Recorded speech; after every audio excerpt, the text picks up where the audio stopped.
that's part of what the liver does. Right. The liver provides the capacity for life, for our planning, and our direction. I see. I see. The, the liver houses our ego, which means that it can ease God out. Okay? Because when we start talking about the emotional side of it, we're talking about anger. We're talking about anxiety, suppression, frustration, jealousy, hatred. So it can actually take us and put us in a whole different place. Its smell is rancid, and its taste is sour. And so when we start talking about lemons and sauerkraut and olives and things of that nature, those are the kinds of things that work to balance the liver. Because the liver has to have that sourness. If for instance, if a person is craving lemons, then that's a piece of something's going on with their liver. I see. Opposed to them craving sugar. If they're craving sugar, that sugar now is talking about they have a issue with malnutrition, right? Because their body's not getting enough nutrients, which has to do with the spleen and the stomach. Right. The liver, as I said, the liver stores does over 500 different things. But the major piece that the liver does is called cytochrome P450. Cytochrome P450 is where the liver actually does the detoxification of the body, where it now begins to deal with the factor of the heavy metals, the medications, the toxins that we deal with, the foods that go in with the pesticides and the herbicides.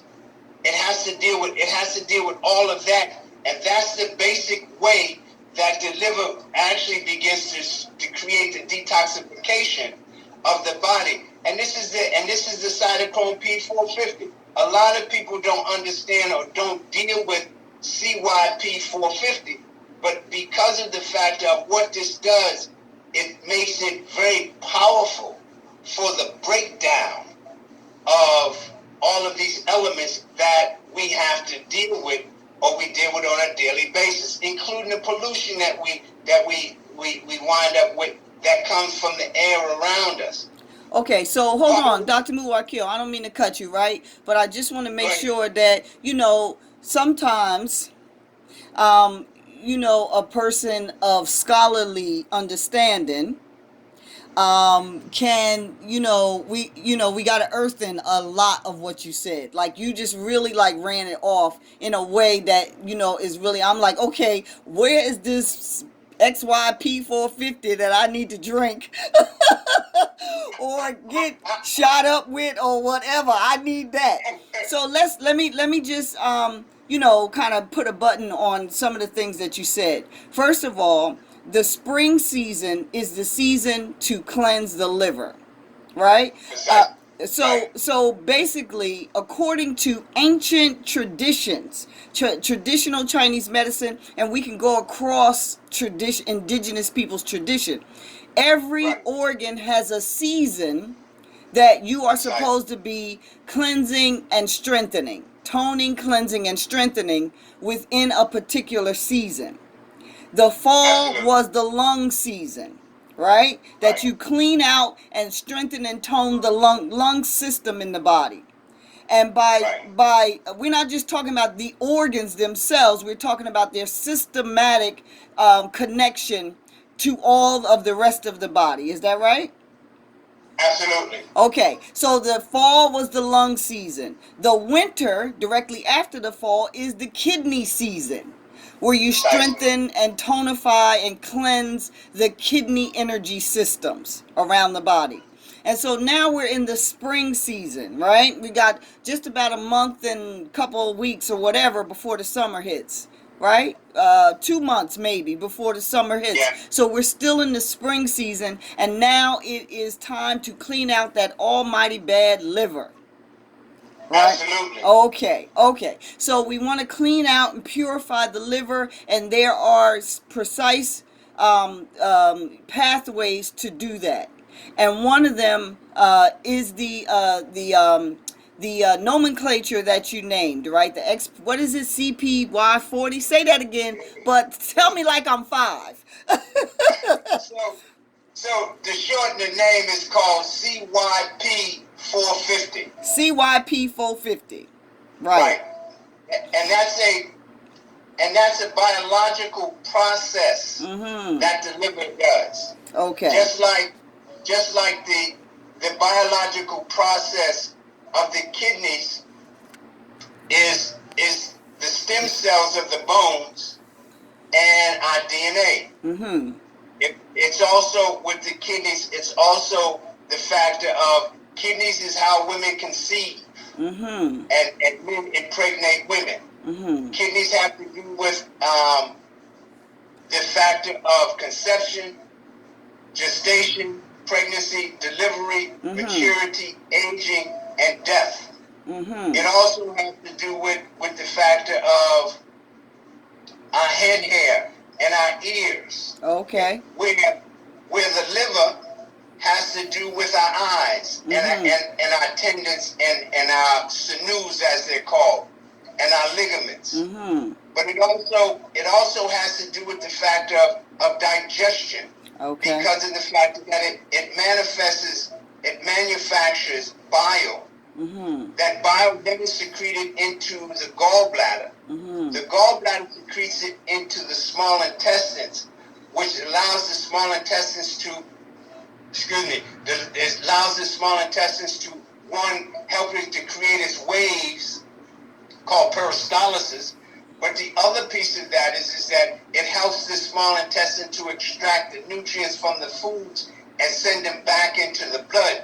Mm-hmm. And begin to extract the waste byproducts and push it out. So that in the summertime, mm-hmm. when it's the heart and the small intestine season, mm-hmm. what happens is that fresh blood and them nutrients are able to circulate the body. Mm-hmm. Mm-hmm. So that in the fall, the lungs and the large intestines are actually back where they need to be in terms of protecting us, because that in Chinese medicine is our immune system. The lungs. So the lungs and the large intestines. Mm-hmm. That's why with this energy called coronavirus, one of the questions I'm asking, I haven't heard anybody talk about it, is were the people who have this corona energy, were they constipated? Right. Oh, because, wow. Because of the fact that the large intestines is part of the lungs. Mm-hmm. And so they have a marriage. Mm-hmm. So each organ has a marriage. And the marriage that they have has to do how they balance each other as they balance others in the organ network. Mm-hmm. So now, when we find that out, what happens is that now the lungs and large intestines control the activity mm-hmm. of the liver. Mm-hmm. Well, what does that mean? That means that the lungs and large intestines make sure that the liver is able to do what it needs to do. Mm-hmm. If the liver is unable, if the lungs and the large intestines are unable to do what it needs to do, which we're seeing that it doesn't at this particular point, then that's going to impede the liver, mm-hmm. which now can impede digestion. Mm-hmm. And with all the stress that we have going on now, that's actually impeding the ability for the liver to detoxify itself. Mm-hmm. Because of the fact of the emotional portion that we're dealing with at this particular point with this corona energy. Mm-hmm. So that means, well, what really does that mean? What that means is that we're going to see that people are geared towards more alcohol. Mm-hmm. We're going to see more domestic violence. Mm-hmm. Mm-hmm. We're going to see more depression. Mm-hmm. Anxiety, and even maybe some schizophrenia. Sure. Because of that, because the liver is on detox. Now, I didn't talk about the spleen and the stomach. But the spleen and the stomach are late summer, but they also late each season. Well, what is their job? Their job is, the stomach's job is to discriminate against the foods that we eat and extract the water from it so that the body stays moist. The spleen's job is to extract the nutrients so that the small intestines can do its job. When the spleen is out of balance, what happens is that, one, it doesn't allow for the liver to be able to control it so that it does exactly what it's supposed to do. So then it can insult the liver, causing the liver to have heat. Well, that heat that the liver has, what it does is it rises to the head. Okay. When the heat rises in Chinese medicine, it can get stuck in several places. One of the places is it can get stuck in the chest or in a woman's breast. If it sticks in a woman's breast and it catches fire, it becomes toxic heat. That toxic heat is called breast cancer. I see. Okay. So we want the liver to balance, because if the liver balances, especially during this season, then it can help all of the other organs during other organ seasons. I'm going back to the spleen. So the spleen, if the spleen is unable to function and is not able to transport and transfer the nutrients to the small intestines, what happens is that they get stuck. When they get stuck in the middle section of the body, which is the small intestines, which now we go from here and then we start doing this. Right. And when we do that, we call that gaining weight. Oh, yes, we Lord. We don't gain weight. We gain waste. Oh, no. And that's what happens. Well, wait a minute now. Hold on, Dr. Muwakil. Gaining waist don't sound even as nice as even gaining weight. You know, it's not, we don't want to gain no waist now. Waist supposed to move out. Precisely. So, waste is supposed to be wasted. When we eat something, the waste byproduct should leave the body anywhere between 8 to 24 hours after we eat it. If you go into the bathroom and come out, you have to hang a sign on the door that says, "Do not come in for 30 days." That's a problem. That's a big problem. Or you keeping the incense people in business. Precisely, you know. Right. So what cytochrome P450 does, CYP450, it has enzymes that work within the liver to break down heavy metals, pharmaceuticals, herbs, all of the kind of waste byproducts that the body deals with. If the liver gets stuck, then what happens is it's not able to do its job. So during this time, what we need to do is we really need to focus on cleansing and detoxifying and nourishing the body. And so in order to do that, the first thing we need to do is look at how our liver's doing. Well, if you got a bad attitude, that says automatically that your liver ain't doing well. You mean just like angry for no reason? Like you just like a pissy person for no reason? Precisely. If you're a person that talks loud all the time, that says that there's an imbalance in the liver, because the sound of the liver is shouting. Okay. What if you just have like a loud voice, like your voice is just a big voice? You know, there's a difference between. And so that as well could be a indication that there's an issue with your liver. Okay. Mm-hmm. But it also could be an issue with the lungs. Mm. For instance, Miles Davis and Dexter Gordon. Mm-hmm. Even though they were horn players, Mm-hmm. their lungs, they had an issue with it because of their raspy voice. Oh yeah. So it depends on how the voice sounds as to whether it's the lungs or whether it's the liver Mm-hmm. that you're dealing with. Mm-hmm.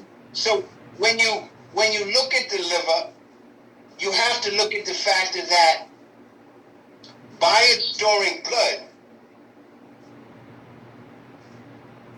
anything that's in your blood, the liver has to deal with. Mm-hmm. Everything that we wear, everything that we think, everything that we touch, everything that we do, the liver has to synthesize it. Mm-hmm. Okay? And if the liver is not able to do that, you then wind up with issues. Yeah. In our community, we have a high rate of hypertension, Mm-hmm. diabetes. We have a high incidence of this energy called corona. Mm. We have a large population of people who are overweight or what they call obese. Mm-hmm. And that's because of the fact that one, the liver is not working well with the digestive system. Mm-hmm. Two, the liver's not being cleansed and detoxed and nourished on the basis that it needs to be. Mm-hmm. And so that could also be part of why we have so much asthma, okay? Mm. Because of the fact that it's not allowing for digestion. Mm. Or we're having COPD as we get older because of the fact that the liver has so much waste from all of those years Mm-hmm. that now it's not supporting the lungs, and so now it's breaking down the immune system. Mm. So with that, the lungs play a large part of a whole bunch of stuff. So elements that cause toxicity to the liver are things like alcohol. Mm-hmm. And matter of fact, at this particular time, as we're sequestered into our houses, and in that terms, there may be people living in there with us, we should not have alcohol in our house at all. Mm. Okay? Because that ignorant oil. Ignorant oil.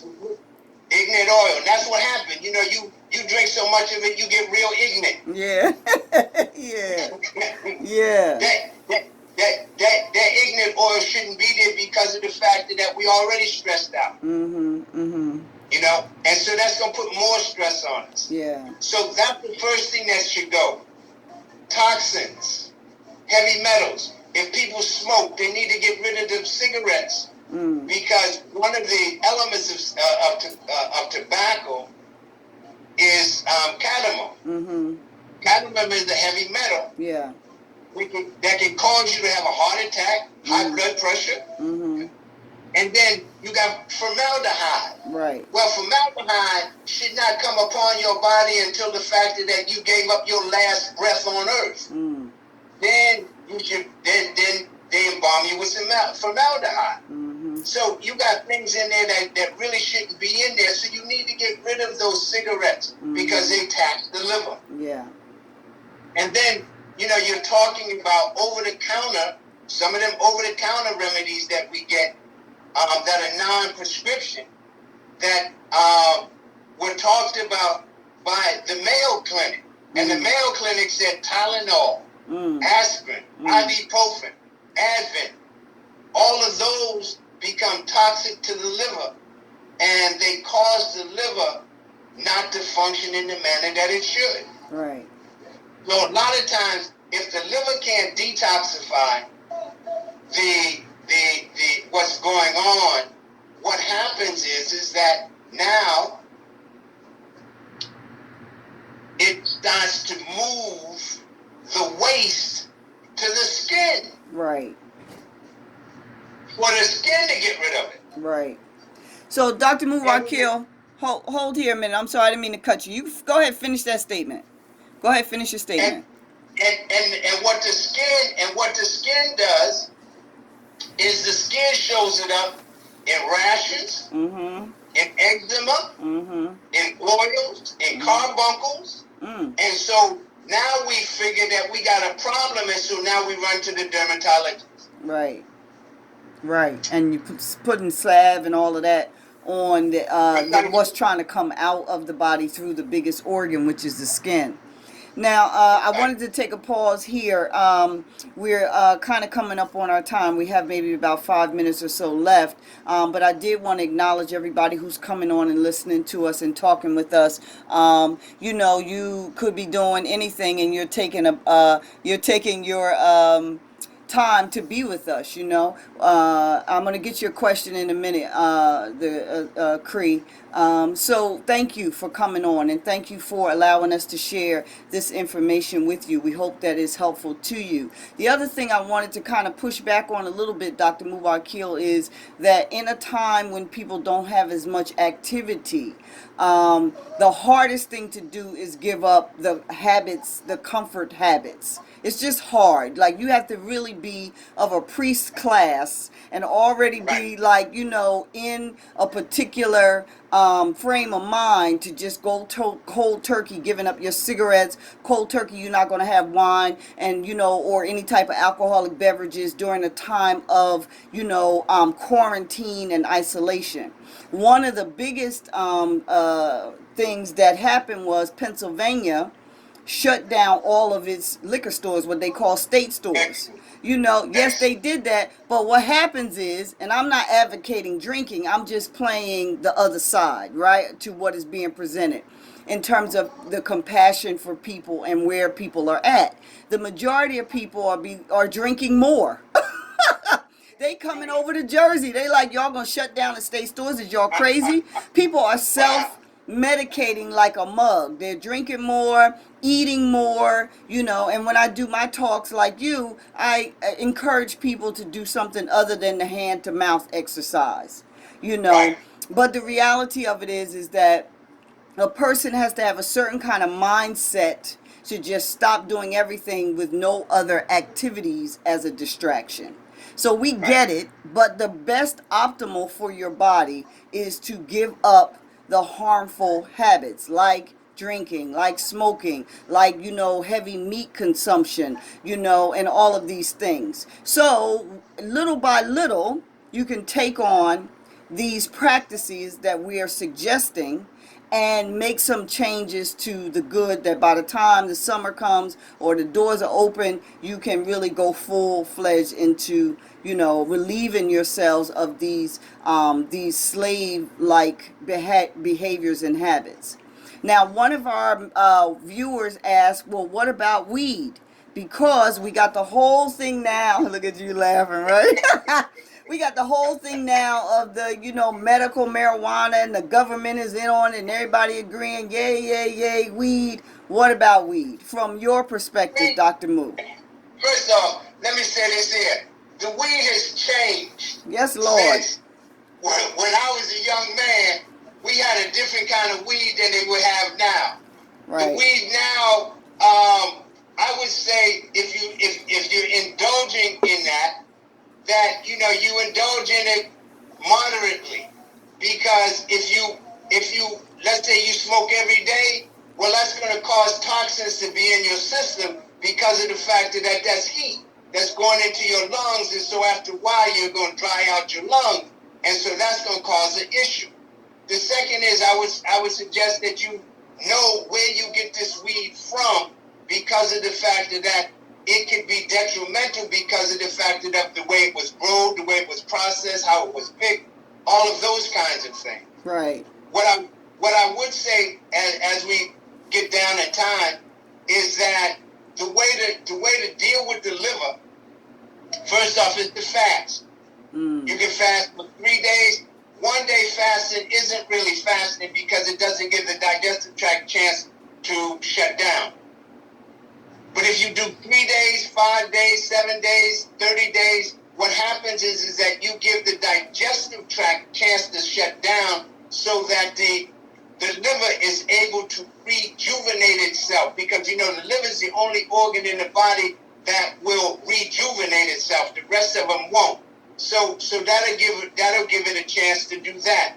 The other piece of that is to be able to eat foods that are in season. And if you go to my website, which is www.helenarts.net, you'll find foods for the spring. You can eat those foods, and those foods would help to